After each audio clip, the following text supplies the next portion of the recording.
여러분, 만약에 내일 지구가 종말한다면 여러분들은 오늘 무엇을 하시겠습니까? 어떤 사람들은 내일 지구가 종말할 거니까 그동안에 고백하지 못했던 사람한테 용기를 내서 사랑을 고백할 수도 있을 것입니다. 또 어떤 사람들은 지구가 종말을 하니까 그래, 이 시간 우리 가족들이랑 같이 보내자 하고 사랑하는 사람들과 함께 시간을 보내는 사람들도 있겠습니다.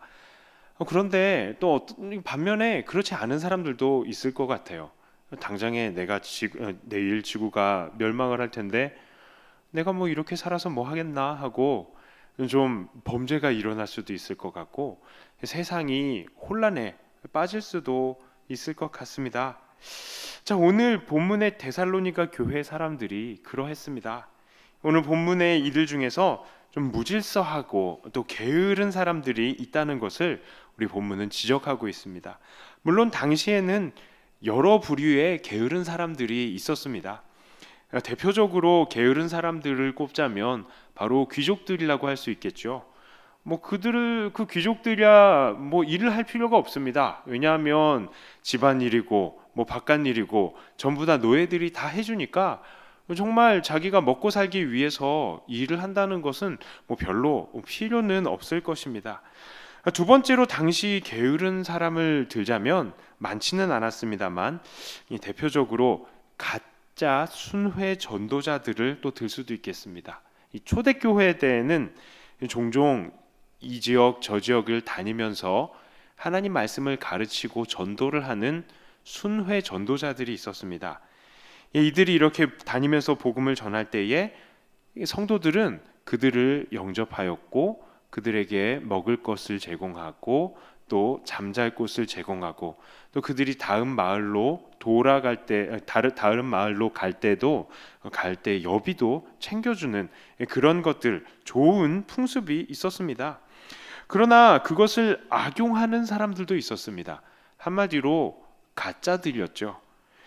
이 사람들은 엉뚱한 이단적인 사상을 가르치면서도 그저 공짜로 먹고 또 자기 돈도 얻기 위해서, 그러니까 이 사람들이 이렇게 가짜 일을 하면서 다니던 사람들이 있던 것이었습니다. 자, 그러니까 바울은 이들 가짜 순회 전도자들을 지적했을 수도 있습니다. 그러나 오늘 본문의 문맥들을 잘 살펴본다면 이 데살로니가 교인들 중에 게으른 사람들이 생긴 원인이 따로 있었음을 알 수 있습니다. 바로 그것은 종말에 관한 이들의 잘못된 신앙 때문이었습니다. 당시 이들 교회에는 이런저런 소문이 돌았는데 그중 하나가 바로 예수님의 재림이 벌써 임했다라는 것입니다. 오늘 데살로니가 후서 2장 1절과 2절을 같이 한번 읽어보겠습니다. 형제들아, 우리가 너희에게 구하는 것은 우리 주 예수 그리스도의 강림하심과 우리가 그 앞에 모임에 관하여 영으로나 주의 날이 이르렀다고 해서 쉽게 마음이 흔들리거나 두려워하거나 하지 말아야 한다는 것이라. 아멘. 당시 데살로니가 사람들은 사람들의 영으로 또는 말로 또는 편지로 이미 예수님께서 재림하셨다는 이야기를 이 사람들이 들은 거예요. 그래서 그들이 동요하기 시작했습니다. 많은 사람들은 이제 예수님께서 재림하셨으니 이 땅에서 열심히 일을 하지 않아도 될 거라고 생각했던 것입니다. 바울은 이들의 잘못된 믿음을 철저하게 경계했습니다. 그래서 데살로니가 전서와 후서에 걸쳐서 예수님의 재림에 관해서 어떤 이런 일들이 일어날 것이다 라고 아주 정확하게 가르쳐 주었습니다. 사실 오늘날도 몇몇 사이비 단체들은 예수님이 몇 월 며칠 날 재림하실 거다 라고 해서 이제 우리 교회에 와서 모든 것들을 먹고 자고 아침 저녁으로 기도하고 너희들 재산은 다 우리 교회에 바쳐라, 이런 사람들이, 이런 교회들이 있었죠. 그리고 앞으로도 있을 것입니다. 그런데 그렇게 하시면 안 됩니다. 그 사람들은 이단입니다. 자, 그러나 꼭 그런 것이 아니다 할지라도 오늘 바울의 가르침은 우리의 삶에 큰 도전을 줍니다. 우리는 어떻게 살아야 될까를 바울은 가르쳐 주고 있습니다. 첫 번째로 우리는 질서 있고 계획적인 삶을 살아야 합니다. 질서 있고 계획적인 삶을 살아야 합니다. 본문의 7절을 한번 같이 읽어보겠습니다. 어떻게 우리를 본받아야 할지를 너희가 스스로 아나니 우리가 너희 가운데서 무질서하게 행하지 아니하며. 자, 바울은 데살로니가 교회 사람들에게 자신을 소개할 때에 자신은 무질서하게 행하지 않았다라고 말합니다. 이 무질서함이라는 단어는 어떤 단어냐면 군대가 행군을 할 때에 이 딱 열을 맞춰가지고 척척척 걸어가잖아요. 그런데 이 열에 맞추지 않고 자기 멋대로 삐뚤빼뚤 가는 그것을 의미하는 것입니다. 그러니까 또 다른 말로 풀이해 보자면 계획 없이 마구잡이로 행동하는 것이다 라고 할 수 있습니다. 우리 성도님들은 질서 있고 계획적인 삶을 사시기를 축복합니다. 자, 내일을 계획하는 것이 불신앙이 아닙니다. 어떤 이들은 내일 무슨 일이 일어날지 모르는데 우리가 어떻게 계획을 하느냐라고 말합니다. 그래서 이 사람들은 이런 찬양 좋아하죠. 내일 일은 난 몰라요. 그런데 그게 그 포인트가 아닌데 당장에 오늘 예수님이 오시면 우리에게는 이 땅에 내일이 없는 것이 아니냐라면서 계획을 하지 않습니다. 자, 하지만 예수님께서 정말 원하시는 종말을 준비하라는 말은 이 세상에 미련을 두지 말라는 말이지, 이 세상 미련 두지 말고 하나님 앞에 늘 겸손하게 살라 준비하며 겸손히 서 있으라는 말이지, 이 세상의 것들을 다 포기해버리는 삶이 아니란 말입니다. 오히려 정말 종말을 준비하는 사람은 예수님께서 언제 다시 오실지 모르기 때문에 오늘 더 열심히 살아가고 미래를 더 열심히 준비해야 하는 것입니다. 왜 우리는 오늘을 열심히 살아야 합니까? 우리는 주님으로부터 사명을 받았기 때문입니다. 어떤 사명이요? 기본적으로 하나님 사랑, 이웃 사랑, 또요 우리 예수님의 이름을 땅끝까지 전하는 이 모든 것들이 우리가 받은 사명인 것입니다. 그렇기 때문에 우리는 하나님을 더욱더 기쁘시게 하기 위해서, 그리고 또 예수님의 사랑을 증거하기 위해서 하나님께서 심으신 바로 그 자리에서 최선을 다해야 하는 것입니다. 또한 우리는 왜 계획을 하면서 준비하면서 살아야 합니까? 모든 것은 계획 없이 이루어지지 않기 때문입니다. 여러분들 주부들이 많이 걱정하는 건 무엇입니까? 오늘 저녁밥은 뭘로 할까? 오늘 내일 아침밥은 뭘로 할까? 그것도 뭐죠? 그것도 일종의 계획입니다. 음식을 하나 하려고 해도 계획부터 해야 음식이 나오는 것입니다. 우리가 해외 선교를 나가려고 해도요, 1년간 이 해외 선교 나갈 것들을 준비하고 정말 기도합니다. 그리고 그 며칠 선교 나가는 그 며칠 동안을 위해서 이렇게 준비해서 이것들을 다 풀어내는 것이죠. 우리가 이 땅에서 보는 시험은 어떻습니까? 이 시험도요, 열심히 계획을 하고 어떻게 시험 공부를 하고 어떻게 준비를 해야지 하고 준비를 해야 시험을 잘 볼 수 있는 것입니다. 하물며 마지막 날에 우리가 치르게 될 시험은 어떻겠습니까? 그러므로 꿈과 목표를 세워서 인생을 계획하시고 그것을 이루기 위해서 매일 충실히 노력하는 것이야말로 우리 주님께서 원하시는 것입니다. 또한 이와 같은 선상에서 저축과 보험을 들어놓는 것도 지혜로운 삶입니다. 어떤 이들은 이런 저축과 보험을 드는 것을 불신앙이라고 생각하기도 합니다. 그러나 우리가 미래에 닥칠 일들을 해결하기 위해서 목돈을 마련해 두거나 또한 보험을 들어놓는 것은 우리가 이것을 죄악으로 생각할 필요는 없습니다. 물론 하나님께서는 우리의 삶을 지키시고 우리를 먹이십니다. 하지만 하나님께서는 우리들에게 일을 해서 먹으라고 하십니다. 이 땅에서 사람들이 해야 되는 책임을 열어두신 것입니다. 이 땅에는 보험을 통해서 어느 정도 미래를 대비할 수 있는 제도가 발달해 있습니다. 물론 이 제도를 중간에 나쁘게 운영하는 사람들이 있어서 문제가 될 때도 있지만 이 보험과 저축을 통해서 미래를 준비하는 것이 당연히 지혜로운 일이라고 할 수 있는 것입니다.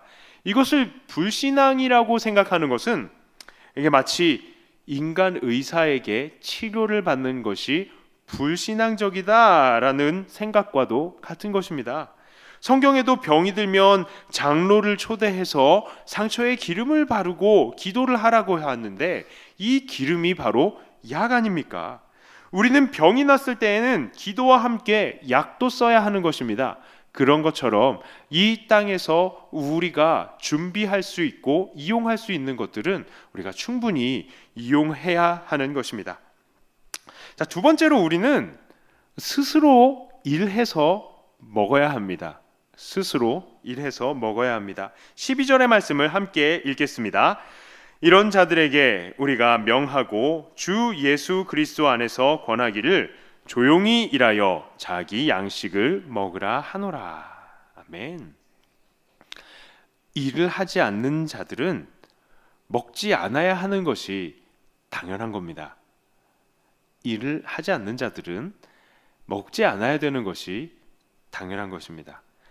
아무도 일을 하지 않아서 수입이 없는데 어떻게 먹을 것을 사 먹을 수 있겠습니까? 자, 그래서 저도 가끔 밥을 먹기 전에 저를 돌아봅니다. 아, 내가 이 밥을 먹을 수 있을 정도로 밥값을 했는가? 이렇게 때때로 보면요, 뜨끔해요. 때때로 너무 부끄러워서 이 밥에 부끄럽지 않은 사람이 돼야 되겠다는 생각도 하곤 합니다. 우리는 열심히 각자의 일을 해서 먹고 살아야 합니다. 놀면 안 됩니다. 그런데 여기에서 한 가지 짚고 넘어가고 싶은 부류의 사람이 있습니다. 제가 보기에는 이 사람들은 일을 하지 않아도 충분히 먹고 살 수 있다고 생각하는 사람들인 것 같습니다. 그들이 누구냐 하면 바로 부동산 투기를 해서 먹고 살려는 사람들입니다. 그동안 정말 많은 사람들이 부동산을 싼 값에 사서 비싼 값에 팔아서 돈을 벌거나 아파트 분양받아서 그 분양권을 웃돈을 받고 다른 사람들에게 파는 그런 것으로 돈을 많이 벌었습니다. 하지만 그렇게 투기 활동을 하다 보니까 부동산 가격은 천정부지로 올라가게 되었고 그 결과로 정작 정말 살 집이 필요한 사람들이 이 집을 얻는 데에 어려움을 얻게 되었습니다.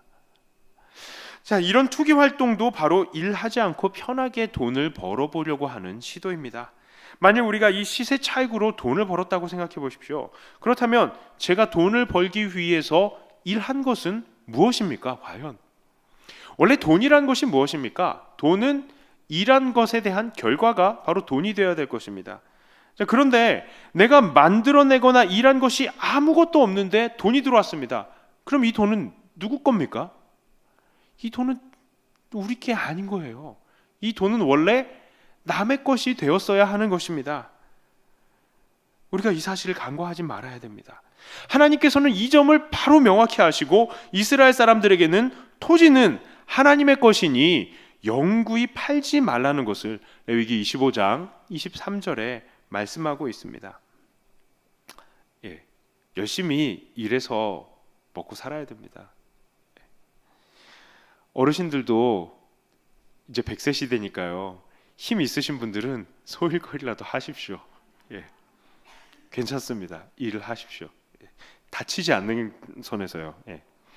자, 세 번째로 우리가 배워야 되는 삶의 방식은 바로 형제들을 세우라는 것입니다. 우리들은 형제들 또한 일해서 먹고 살 수 있도록 도와야 합니다. 자, 14절과 15절을 함께 읽어봅니다. 누가 이 편지에 한 우리 말을 순종하지 아니하거든 그 사람을 지목하여 사귀지 말고 그로 하여금 부끄럽게 하라. 그러나 원수와 같이 생각하지 말고 형제같이 권면하라. 아멘. 바울은 일하기 싫어하는 자들을 무조건 돕는 것만이 능사가 아니다라는 것을 말하고 있는 것입니다. 일하기 싫어하면서 무질서하게 사는 자들에게 계속해서 순종하지 않는다면 이들을 지목해서 사귀지 말아라. 그래서 그들을 부끄럽게 만들어라 라고 말을 하고 있는 것입니다. 만약에 그들이 교회 안에서 아무런 사귐을 얻지 못하면 이들이 아무런 도움을 받지 못하게 되고 결국 이들이 스스로 부끄러워하고 반성하게 되어서 회개를 하게 될 것이라, 그러니까 일자리로 돌아오게 될 것이라는 말씀인 것입니다.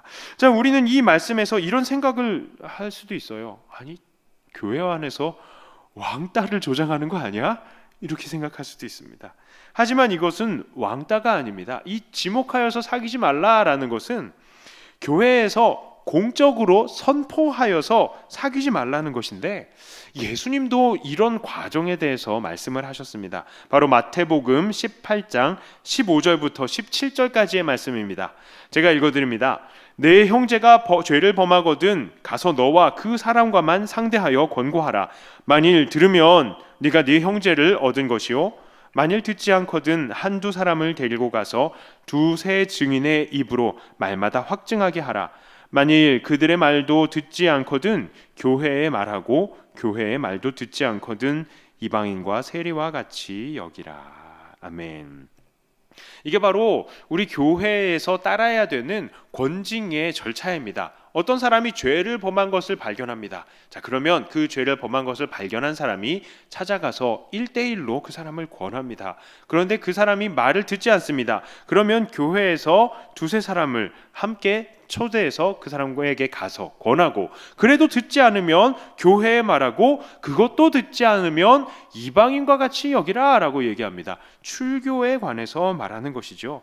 하지만 이 출교 또한 완전한 제명이라고 할 수는 없습니다. 왜냐하면 이방인과 세리는 전도의 대상이지 교회의 원수가 아닌 것입니다.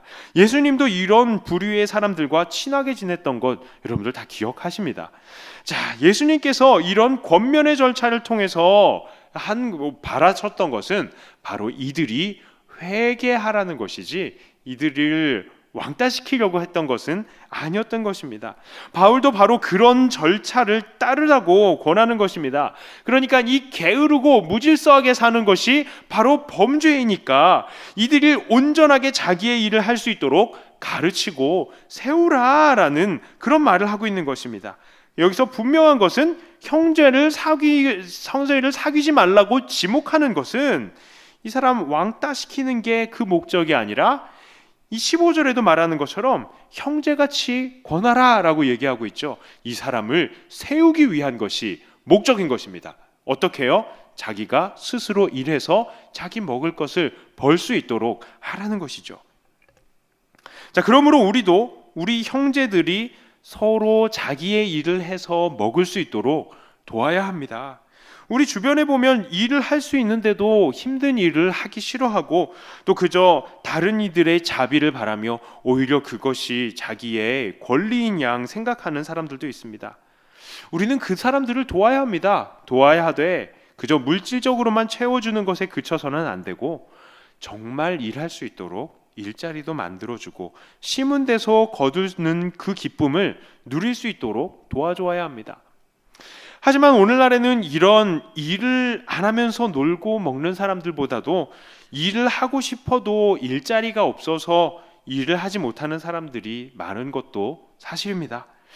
자, 아무도 자기를 써줄 사람이 없거나 또한 임금을 주더라도 정말 최저임금밖에 주지를 못하는 거예요, 사람들이. 매일, 그래서 제가 봤더니 매일 8시간 일해서 최저임금을 받으면 한 달에 157만 3,770원을 받는답니다. 157만 3,770원으로 애 셋이랑, 이게 해운대에서는 불가능한 일일 것 같아요. 예. 저도 여러분들이 살라고 사택 안 주시면은 해운대에서 사용 못 합니다. 예. 너무 집값이 올라서 그렇습니다. 사실 이 돈으로 한 가족 부양한다는 거 정말 어려운 일입니다. 우리는 형제들이 일을 해서 자기 양식을 먹을 수 있도록 해야 되는데 일만 시키고 양식을 먹을 수 없도록 만들어도 안 되는 것입니다. 여기 만일 기업의 사장이나 고용인들을 두고 계시는 분들이 있다면 축복합니다. 다 사업이 잘 되셔서 많은 직원들을 고용할 수 있게 되시고 또 그 고용한 직원들마다 정말 최저 임금보다 훨씬 더 많이 풍성하게 그냥 부어서 베풀 수 있는 그 정도로 여러분들의 사업이 잘 되시기를 축복합니다. 아멘은 안 하시네요. 또한 임대 사업을 하시는 분들도요, 건물 임대료를 올려받지 않아도 될 만큼 환경이 다 잘 풀리고 경제적으로 윤택해지셔서 많은 사람들이 적은 부담으로 창업할 수 있도록 도와주시기를 축복합니다. 이것도 하면 안 하세요? 예? 예?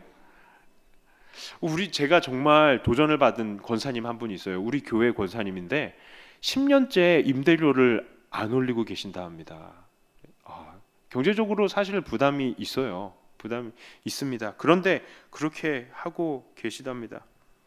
요즘 모두들 경제적으로 어렵습니다. 지난주에 제가 횟집을 하는 제 친구 가족 부부를 만나서 교제를 했는데 이 오랫동안 일을 했던 그 자리에서 이 건물주가 임대료를 너무 높게 달라고 해서 어쩔 수 없이 그 자리를 나갈 수밖에 없다고 이야기를 하는데 그 이야기를 듣고 참 가슴이 아팠습니다. 하지만 이게 또 건물주의 탓만은 할 수 없을 것 같아요. 건물주도 이런저런 말할 수 없는 나름대로의 사정이 있는 줄 압니다. 저도 이 나라의 경제가 어떻게 해야 정말 좋은지 잘 모릅니다. 알았더라면 제가 이 자리에 있지는 않겠죠. 그래서 전문가가 아니어서 잘 모릅니다. 그래서 그냥 여러분들을 축복만 하는 것입니다. 여러분 모두들 경제적으로 잘 풀려서 이 땅과 건물이 있는 사람들은 가난한 사람들을 위해서 정말 낮은 임대료로 땅과 건물을 빌려줘도 아무런 타격받지 않으시고 또 사람들을 고용하시는 분들은 이들에게 풍성하게 베풀어도 정말 하나도 타격이 없는 그런 여러분들의 사업장들이 다 되시기를 주님의 이름으로 축복합니다. 자, 말씀을 정리하겠습니다. 이 세월이 흐르면 흐를수록 하루하루를 믿음으로 살아가면서 사명을 이루기 위해서 살아가는 것 참 너무 어려운 세상이라는 것을 실감합니다. 그러나 이러한 혼란 속에서도 꾸준히 우리는 선을 행하되 낙심하지 않는 성도님들이 다 되시기를 바랍니다. 때가 이르면 반드시 거두게 될 것입니다. 스피노자는 이렇게 말했습니다. 내일 지구가 멸망할지라도 나는 오늘 한 그루의 사과나무를 심겠다라고요. 바로 이런 태도가 오늘 우리가 가져야 될 그런 태도가 아닐까 생각이 듭니다. 이 세상에 갑작스럽게 반드시 다시 오실 예수님을 전하기 위해서 우리가 살아야 되기 때문에 우리가 받은 이 사명을 우리는 이루어야 되기 때문에 우리는 오늘도 이 사과나무를, 이 복음의 씨앗을 심어야 되는 것입니다. 그러므로 매일 질서 있고 계획적인 삶을 살아가시며 열심히 일하며 먹고 살고 또한 이웃들이 그러한 삶을 살 수 있도록 돕는 저와 여러분들이 다 되시기를 주님의 이름으로 축복합니다.